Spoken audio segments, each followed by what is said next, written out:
परम सद्य गुरुदेव को प्रणाम करते हुए अपनी वाणी को आगे बढ़ाना चाहूँगा। आज बात करूँगा, सिर्फ व्यक्तित्व की बात करूँगा। आज राजनीति की बात नहीं करूँगा। आज आपको चुटकुले नहीं सुनाऊंगा। आप सिर्फ आज को आपकी भक्ति से मुक्ति की बात करूँगा।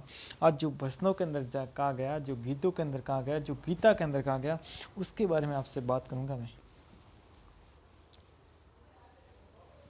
सच में आज उनके बारे में बात करूँगा। एक पेड़ पे एक व्यक्ति ऊपर चढ़ के वो बैठा था, तो उसने ऊपर देखा कि मधुमक्खी के सच से एक फूटा हुआ था, तो उसके एक टप्पा आकर मुंह के अंदर गिर गया। तो फिर व्यक्ति ने ऊपर देखा, फिर आके गिर गया, और उस व्यक्ति को पता नहीं था कि जिस पेड़ के ऊपर खड़ा हूँ, उसकी जिसकी डाली के ऊपर मैं खड़ा हूँ, उसकी जो जिस डाली के ऊपर खड़ा हूँ, वो डाली सुआ काट रहा है। और नीचे, और यदि डाली टूटी तो नीचे इतनी ब्रह्म खाड है, इतनी ब्रह्म खाड़ है, इतना गहरे कुआं या खाई होगी, जिसके अंदर भाले रखे हुए हैं, और जिसके अंदर भूखे मगरमच्छ हैं, भूखे शेर हैं, पशु पक्षी हैं। वो तुम्हारा भक्षण एक सेकंड के अंदर संपूर्ण कर लेते हैं। लेकिन फिर भी व्यक्ति उसके अंदर डाली के ऊपर बैठा था और उस सत्य की ओर देख रहा था और अपने मद की स्वाद सक रहा था। और इतने में बड़े साधु संत आए।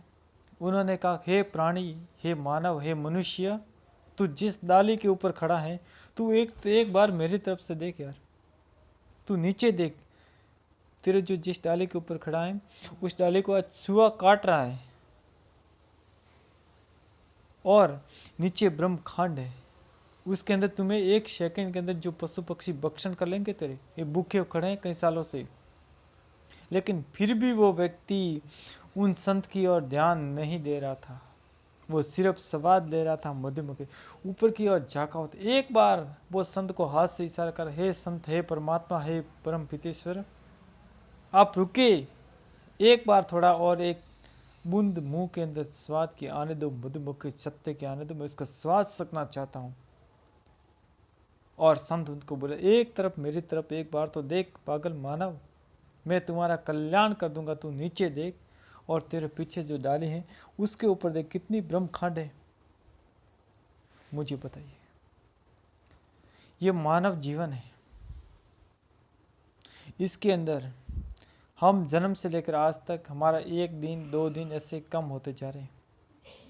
उम्र हमारी कम होती जा रही, कोई बढ़ती नहीं जा रही। और हम 84 जो जीवा जुने 84 लाख जो नीचे ब्रह्मखांड मानी जाती हैं, एक वृक्ष संसार है, जो अलग अलग डालियां हैं, जो शाखाएं हैं, उसके ऊपर अलग अलग मनुष्य का जीवन है। और उसके ऊपर हर प्राणी अपनी शाखा के ऊपर बैठा है। उसी प्रकार से हर मानव अपनी जीवन शैली के अंदर खड़ा है। और जो नीचे ब्रह्मखांड मानी जाती थी, वो 84 लाख जीवा जुने। और जो सुआ डाली काट रहा है ना, आपका जीवन से एक एक दिन कम होता जा रहा है।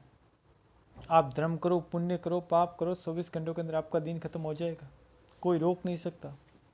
आप थप्पड़ खाओ, थप्पड़ मारो, पाप करो, पुण्य करो, किसी को गाली दो, गलौज दो, लेकिन आपका 24 घंटों से ज़्यादा दिन कभी नहीं हो सकता।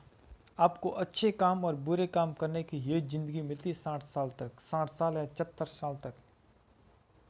और उसी ज़िंदगी के अंदर हमारे साधु संत आते हैं, उनके शरणों में जाते हैं, और साधु संत कहते हैं, बेटा एक तरफ हमारी तरफ देखिए। और जो ऊपर आपने मैंने कहा ना, मधुमक्खी का छत्ता था, वो मनुष्य जीवन जो है उसके अंदर लालच कर रहा है कि मेरे बेटे की शादी हो जाए, फिर मैं सुख शांति से माला ईश्वर का भजन करूँगा, फिर कहे मेरा एक पोता हो जाए तो बहुत अच्छी बात है, फिर बोलता है बेटे का अच्छी जॉब लग जाए तो फिर अच्छी बात है, फिर बोलता है मेरे पोते की जॉब लग जाए तो अच्छी बात है, मेरे बेटे सब शांति से रहे तो बहुत अच्छी बात है। ये सपने देखता ही रहता है इंसान, वो ईश्वर का भजन नहीं कर पाता। लेकिन साधु संत कहते हैं कि हे मानव, हे प्राणी, मेरी तरफ देख, तू ईश्वर का भजन कर। लेकिन मानव कहता है, एक बार मधुमक्खी की बूंद का स्वाद सकने दो, एक बार मेरे बेटे की शादी होने दो, एक बार मेरी पुत्री की शादी होने दो, फिर मैं भजन करूँगा, ऐसे करता है।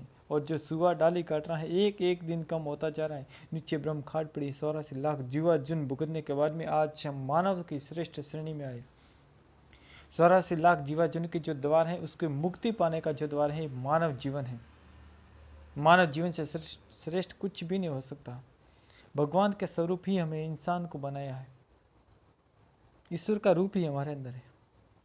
क्या भेड़ ऐसी है, बकरी, ऊँट, गाटर, भेड़ कुछ भी हो, 84 लाख जीवा जन ऐसे हैं क्या? छिपकली वगैरह कुछ भी है क्या? नहीं है, वो सिर्फ मानव है। और ईश्वर का भजन करना है। आप 60 साल की ज़िंदगी किसी की बुराई करने में लगा दो, किसी की अच्छाई करने में, 60 साल के बाद में आपकी मृत्यु होनी निश्चित है। आप दुनिया की कोई भी ताकत या कोई भी टाल नहीं सकता। लेकिन जो ईश्वर की भक्ति करते हैं, ईश्वर की धुन में लीन रहते हैं, वो मृत्यु के बाद में भी अमर हो जाते हैं। ऐसे कहते हैं, जड़ जाई फुलड़ा ने रह जाई वासना, उनका नाम अमर होता है। उनकी तस्वीरें लगाकर हम पूछते हैं, जैसे शांतिनाथ जी हुए, भोलागिरी जी महाराज मठपाथा के डाणी हुए, पद्मगिरी जी हुए, ऐसे। और आज वर्तमान के अंदर सबसे मान अस्थि मानी जाती है श्री श्री 1008 श्री सुरेश के जी महाराज मठपाथा की डाणी के। उनका करोड़ों सालों तक नाम चलेगा, दुनिया उनको प्रणाम करती है। आज भी कितनी दुनिया झुकी उनके पैरों में गिरी हुई पड़ी है। और आज यदि बाहर आते हैं ना, तो हर घर के अंदर उनकी तस्वीर की पूजा होती है, करोड़ों दीप जलते हैं उनके नाम के।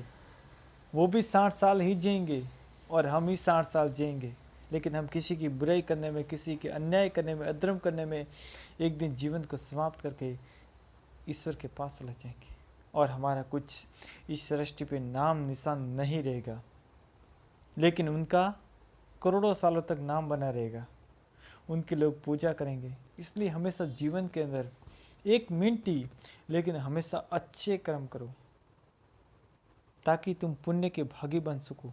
इस 84 लाख जीवन से छुटकारा पाकर एक श्रेष्ठ श्रेणी में जा सको। फिर तुम्हें जन्म लेने की आवश्यकता नहीं, जन्म मरण इससे तुम परे हो जाओगे।